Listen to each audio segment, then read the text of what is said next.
마태복음 21장 1절부터 11절까지 제가 읽습니다. 저희가 예루살렘에 가까이 와서 감람산 벳바게에 이르렀을 때에 예수님께서 두 제자를 보내시며 이르시되 너희 맞은편 마을로 가라. 곧 매인 나귀와 나귀 새끼가 함께 있는 것을 보리니 풀어 내게로 끌고 오너라. 만일 누가 무슨 말을 하거든 주가 쓰시겠다 하라. 그리하면 즉시 보내리라 하시니 이는 선지자로 하신 말씀을 이루려 하심이라. 일러스되 시온 딸에게 이르기를 내 왕이 내게 임하나니 그는 겸손하여 나귀 곧 멍에 매는 짐승의 새끼를 탔도다 하라 하였느니라.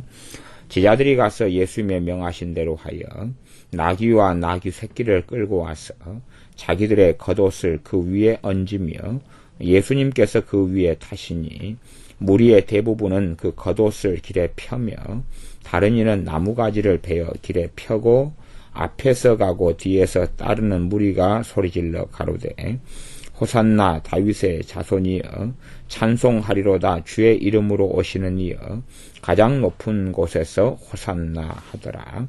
예수님께서 예루살렘에 들어가시니 온 성이 소동하여 가로되 이는 누구뇨 하거늘 무리가 가로되 갈릴리 나사렛에서 나온 선지자 예수님이라 하니라. 아멘. 주님께서 예루살렘에 가까이 오셔서 제자 2명을 보내셨습니다. 2명을 보내서 나귀 새끼를 데리고 오라고 보내십니다. 어떤 이들은 성경 해석을 좀 요상하게 해서 주님이 부자셨다 이런 이상한 해석을 하는 분들이 좀 있습니다.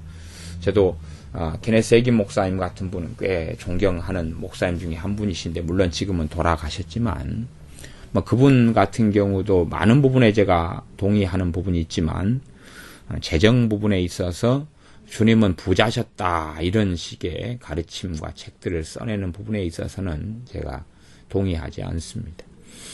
이 주님께서 부자셨다면 주님이 친히 그 부유한 돈으로 아마 사버리고 말았을 것입니다. 나귀 새끼 정도 사면 되지요.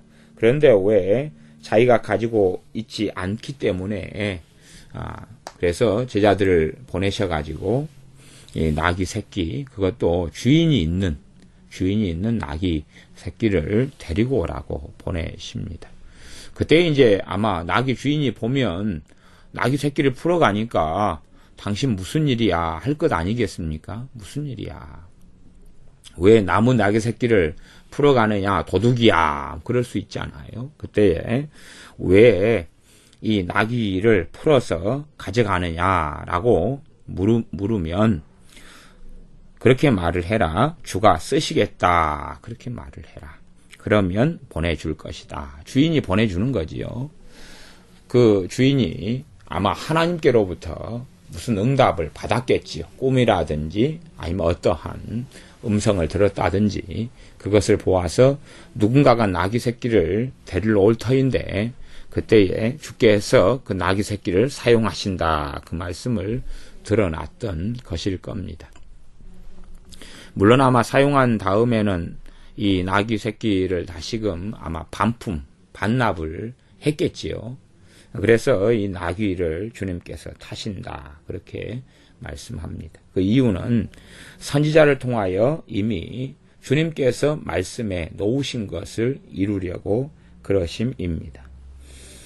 선지자로 하신 말씀에 이사야 같은 경우도 그렇고 또한 스가랴에도 나온 말씀인데 하신 말씀이 시온 딸에게 이르기를 내 왕이 내게 임하나니 그는 겸손하여 나귀 곧 멍에 매는 짐승의 새끼를 탔도다. 그래서 사람들은 메시아를 기다리는데 메시아에 대한 그리스도에 대한 말씀이 누구냐 정말로 우리의 왕에 대한 말씀이 누구냐 그러면 그분께서 나귀 새끼를 타고 오신다 하는 것입니다. 어떻게 했어요? 겸손해서 왕이 돼서 그냥 걸어 들어오실 수는 없고 그리고 좀 전차를 타든지 그러죠? 아니면 마차를 타든지 아니면 나귀는 정말로 좀 초라하고 보잘것없는 것이 말을 타든지 혹은 옛날에 우리나라 같으면은 그 사람 하인들이 뭐 2명, 4명이서 들었잖아요. 그러면은 사람이 들고 가는 그런 것 위에 들것에 타가지고 오든지, 옛날 정승들이나 갈 때 되면 대감마님 납치신다 물러거라 그러면 사람들이 들고 다녔잖아요. 손으로 드는 가마를. 또 우리나라도 옛날에 결혼식 할 때 되면 신부가 가마에 탔는데 사람이 들고 다녔다 그 말이에요. 그래서 그걸 들고 이제 마을에 들어오고 그랬는데, 그렇게 하든지 해야 되는데, 또 보잘것없는 나귀, 그것도 나귀의 새끼, 겨우 사람을 지탱해가지고 이제 등에다가 태울 수 있을 정도가 되는 그 새끼를 타고 온다. 그 이유가 뭐냐 그러면 그는 겸손하여서 그렇다 하는 것입니다. 그는 겸손하여서. 뭐 나귀의 의미가 무엇인지, 또 당시에 나귀를 탄다는 의미가 무엇인지 이걸 구구절절히 설명할 필요도 별로 그렇게 없고, 나귀를 타는 의미가 뭔지에 집착하기보다는 그 의미가 성경에 기록되어 있는데 주님께서 겸손하여서 그렇다. 그리고 그 나귀를 타고, 나귀의 무슨 새끼요? 새끼. 여기 분명히 나와 있어요, 성경에. 나귀, 곧 멍에 매는 짐승의 새끼, 그러니까 나귀 새끼를 타고 들어오는 그이가 누구다고요? 왕이다, 그 말이. 들어오는 그이가 하나님께서 보내시는 내 왕, 메시아다, 그 말입니다. 그 말씀을 이루시려고 그렇게 행하십니다. 그래서 제자들이 주님께서 명하신 대로 그렇게 하게 됩니다. 나귀와 나귀 새끼를, 이제 여기는 나귀와 나귀 새끼를 끌고 오죠. 둘을 다 같이 끌고 옵니다. 다 끌고 와요. 아마 나귀 새끼가 나귀 엄마가 없으면은 뭐 어떻게 될지 모르니까 나귀를 먼저 끌고 가고, 주님은 나귀 새끼에 타는 거죠. 나귀에 타는 게 아니라요. 나귀 새끼만 끌고 오는 게 아니고, 지금 뭘 데리고 왔어요? 7절에 보면 나귀와 나귀 새끼를 끌고 오죠. 같이 끌고 오는 것이에요. 같이 끌고 와서 나귀를 앞에 끌고 가거나 옆에 끌고 가면 나귀 새끼가 따라가는 거죠. 어떻게 보면 나귀를 끌고 와라. 어미 나귀를 타는 게 더 뽀대가 있고 좋을 거 아니에요? 그것보다 말을 타는 게 훨씬 더 위대하겠지요. 그런데 그게 아니라 나귀와 나귀 새끼를 끌고 오지만 어느 것 위에 타냐 그러면 나귀 새끼 위에 타셨다 하는 것입니다. 그리고 안장 대신에 이 제자들이 자신들의 겉옷을 안장 위에 얹어가지고 그 위에 주님께서 타고, 그리고 이제 무리의 대부분은 그 겉옷을 길에 펴면서 나뭇가지를 베고 길에 펴고 앞에서 가고 뒤에서 따르고 소리 질러서 호산나 다윗의 자손이여 찬송하리로다 주의 이름으로 오시는 이에, 주의 이름으로 오신다 그러잖아요. 가장 높은 곳에서 호산나, 그렇게 무리들이 외칩니다. 그렇게 하나님께서 하시도록 은혜 주시고 역사하시는 것이지요. 그러나 실제로 이 무리에 참여해서 호산나 다윗의 자손이여 찬송하리로다 주의 이름으로 오시는 이여 가장 높은 곳에서 호산나, 그렇게 사람들이 외치는데도 불구하고 실제로 이 사람들은 자신들이 무슨 일을 지금 하고 있는지를 다 모릅니다. 대부분은 모릅니다. 모르기 때문에 주님께서 예루살렘의 이 상태 속에서 들어가고 예루살렘 성에서는 온 소동이 다 일어납니다. 그렇기 때문에 주님을 모르는 이가 그전에도 잘 없었지만 이제 그 소동을 듣고 사람들이 나와가지고 주님을 보고 만나고 이게 도대체 무슨 일이냐 난리가 나는 상황이 벌어진다 그 말이지요. 그래서 소동이 일어나니까 사람들이 그래도 다 몰라요. 예루살렘에 치유하시고 뭐 이러실 때도 성전에서 좀 하시고 치유하시고 그럴 때도 잠깐 하시고, 또한 갈릴리 지역 중심으로 사역을 많이 하시고 요단강에서나 이렇게 사역을 하시고, 그래서 모르는 사람들, 예루살렘, 이 유다의 수도인 예루살렘에서 모르는 사람들도 많이 있다. 그렇기 때문에 사람들이 뭐라 그러냐면 가로되 이는 누구뇨라고 묻습니다. 알면은 안 묻지요. 누구뇨라고 물어요. 그럴 때에 무리가 가로되 갈릴리 나사렛에서 나온 선지자 예수님이다 그래요. 좀 잘못 알고 있죠. 주님께서는 왕으로, 제사장으로, 선지자로, 또 하나님이 보내신 사도로, 성경의 히브리서 말씀에는 그는 사도시요 그렇게 나오는 말씀이 있습니다. 그렇게 사역을 하셨음에도 불구하고 그러나 주님께서 이 땅에 사람의 몸을 입고 오셔서 하셨던 사역의 일부분이지 하셨던 일 사역의 한 부분이지 주님 자신이 선지자는 아닙니다. 주님 자신은 메시아시죠. 하나님의 아들이시며 그리스도이시며 왕이시지요. 그런데 이 사람들은 성경 말씀대로 가장 높은 곳에서 호산나 주의 이름으로 오시는 이여 찬송하리로다 주의 이름으로 오시는 이여. 이게 찬송은 누구만 받아요? 하나님만 받죠. 하나님만 찬송을 받아요. 그렇게 언급을 하고 하면서도 누구냐 그러니까 선지자다 그러는 거예요. 그러니까 자신들도 무슨 말을 하는지를 모르는 거예요. 본래 이 찬송을 하나님 외에 찬송을 돌려드리면 신성 모독죄에 들어가고 돌로 쳐서 죽습니다. 그렇기 때문에 이 의미를 바리새인들이나 대제사장들이나 서기관들은 알고 있어요. 그래서 도대체 왜 찬송하려다 이런 소동을 하도록 놔두느냐, 그렇게 나중에 문제 제기를 하게 됩니다. 그래서 사람들은 그냥 갈릴리 나사렛에서 온 선지자 예수님이다, 그렇게 하고 맙니다. 실제로 많은 사람들이 하나님 말씀 성경을 보지만 눈을 가리워져서 자기가 읽는 말씀도 다 이해 못할 때가 있고 듣는 것도 다 이해 못할 때들도 아주 많이 있습니다. 이 사람들은 눈이 가리워져서 자신들이 호산나 하고 주님을 환영했지만 얼마 지난 다음에는 자신들이 예수님을 십자가에 못 박게 해달라고 외쳤던 사람들의 다수가 들어가게 됩니다. 주님을 친히 만나서 영접했지만 그분이 누군지를 모르는 삶 속에 들어가서 멸망으로 들어간 사람들도 있었고 알지 못한다, 그런 말입니다. 실제로 어떤 이가 예수님을 영접을 합니다.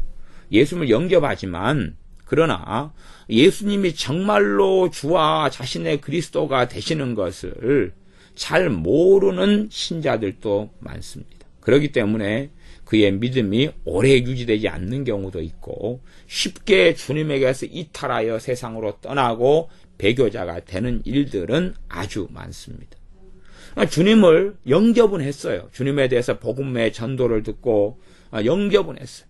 예수님을 믿었어요. 잠깐 믿었다, 그 말이에요. 꼭 돌짝밭에 떨어진 씨앗처럼 기쁨으로 받았어요. 말씀을 기쁨으로 듣고 복음의 말씀을 기쁨으로 듣고 예수님을 믿었다, 그 말이에요. 평안도 오고 기쁨도 좀 체험했어요. 그러나 실제로 주님이 누군지 아주 뿌옇게 아주 어렴풋하게 알 뿐이다, 그 말이에요. 그리고 다시금 세상을 그대로 사랑하고 세상 속에 들어서 살아가기 때문에 어렴풋하게 눈을 뜬, 희끗희끗하게 눈을 뜬 하나님의 진리에 대해서 다시 눈이 가리워져 버리고 주님께로부터 받았던 은혜, 받았던 기쁨, 받았던 평안이 사라지고 없어져 버리게 됩니다. 그래서 이 주님의 예루살렘 입성을 환영했던 이 호산나라고 외쳤던 이 사람들이 주님을 외치고 무리가 되어 군중이 되어서 막 소동이 일어나고 와, 호산나 주의 이름으로 오시는 이여 찬송합니다, 찬송하리로다 외쳤지만 이들은 사실은 주님을 모르는 사람들이 많이 있었습니다. 그래서 실제로 주님을 십자가에 못 박게 되어져 버린 일들이 많습니다. 그러므로 우리가 주님을 알고 주님을 힘써 알아야 되는 부분이 있습니다. 사실 실제로는 사람들이 예수님을 믿고 신앙생활을 많이 한다 그래도 이 마리아와 그다음 마르다에서처럼 이 마리아는 주님을 위하여 음식을 대접하고 준비하고 마리나는 일에 분주했고 마르다는 주님과 함께 앉아서 교제하고 만났습니다. 그래서 주님의 말씀을 듣고 주님을 알아가고 주님의 은혜 속에 들어갔지요. 물론 일이라는 것, 사역이라는 것 꼭 필요합니다. 꼭 필요해요. 주님이나 주님의 지자들도 밥을 먹어야 되기 때문에 음식은 때로는 필요하죠.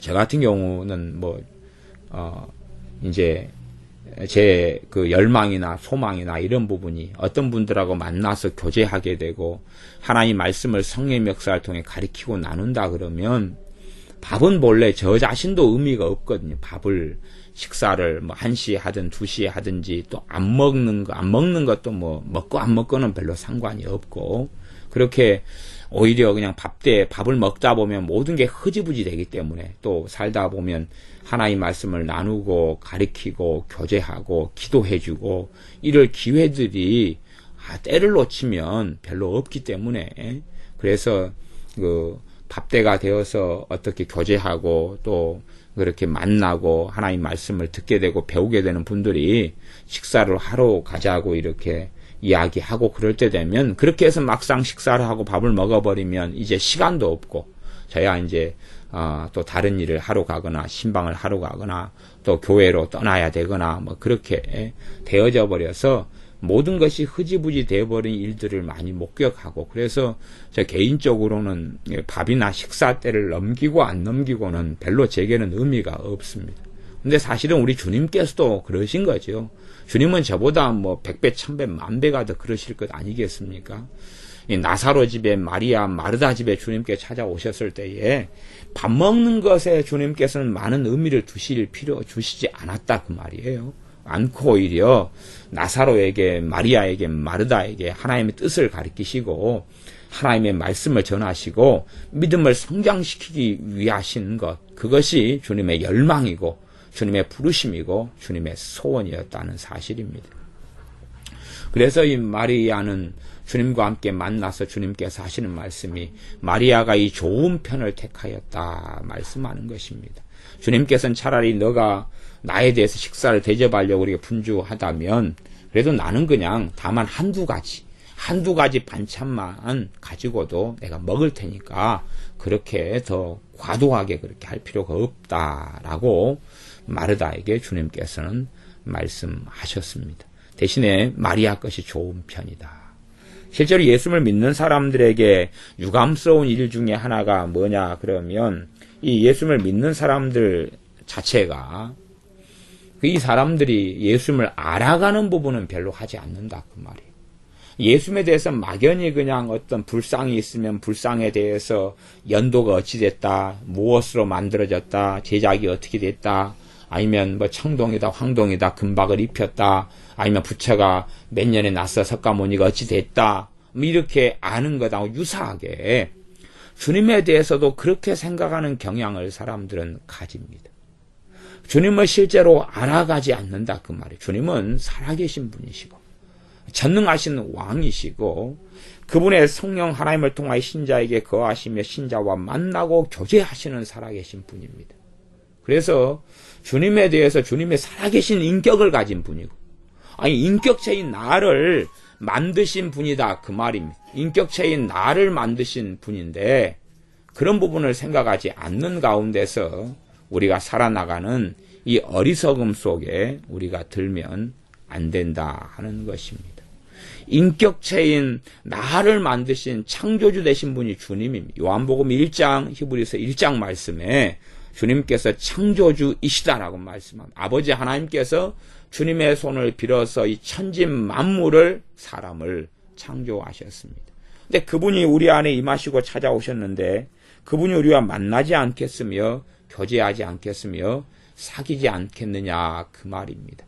실제로 주의 말씀을 통하여 주님을 알아가기를 등한히 하는 사람들, 주님을 알기를 기뻐하지 않는 사람들, 단지 이 교회에서 그냥 예배당 또 사람들의 신자들의 모임인 이 교회에서 성가대로 좀 이렇게 찬양을 좀 한다.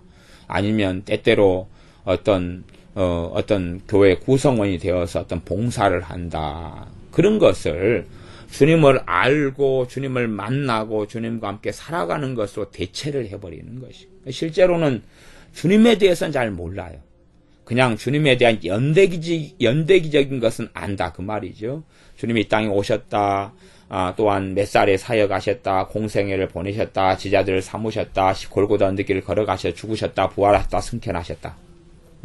그런 것이 주님에 대해서 아는 것의 전부다 하는 이야기입니다. 주님의 말씀 속에 주님의 인격이 있고 주님의 신성이 있고 주님의 인성이 있고 또한 이런 나귀 새끼를 탈 때에 그는 겸손하였어. 어떻게 주님께서 겸손한 삶을 사셨느냐 하는 것을 알아가는 것, 그런 것을 알아가려 하지 않는다 하는 겁니다. 단지 그냥 연예인을 아는 것처럼 연예인의 양력, 이력, 가족, 아니면 그 연예인이 등장했던 영화, 연속곡이 무엇이었느냐, 그런 거에서만 마음을 쏟지, 진실하게 주님 인격을 가지신, 신성을 가지시고 살아계신 하나님이신, 하나님의 아들이신 그 주님과 함께 만나고 교제하는 것. 이 피상적으로 주님을 약간은 안 다음에 호산나 호산나 외치지만 그 뒤에 등을 돌려버리는 사람들처럼 예수님을 듣고 복음을 듣고 단지 예배당 안에 교회 안에 잠깐 소속되어 나오지만 그 다음에는 전혀 주님에 대한 관심이 없는 사람. 하나님의 일이 무엇입니까 할 때에 유일하신 하나님과 그의 보내신 자를 아는 것. 실제적으로 만나고 교제하고 그 다음 그분과 함께 동행하고 사는 것. 그것이 하나님의 일이라고 말씀하시는데 그렇게 살지 아니한 어리석음에서 벗어나서 주님을 알고 주님을 알아서 닮아가고 주님과 함께 사귀고 주님과 함께 동행하고 그러한 삶이 우리들의 삶의 중심에 있어야 합니다. 기도하겠습니다. 아버지 하나님, 우리의 삶의 중심에 하나님 아버지의 보내신 우리 주 예수님을 아는 것, 우리 주 예수님을 알게 게으르지 않고 주를 알게 게으르지 않는 우리들이 되게 하여 주시옵소서.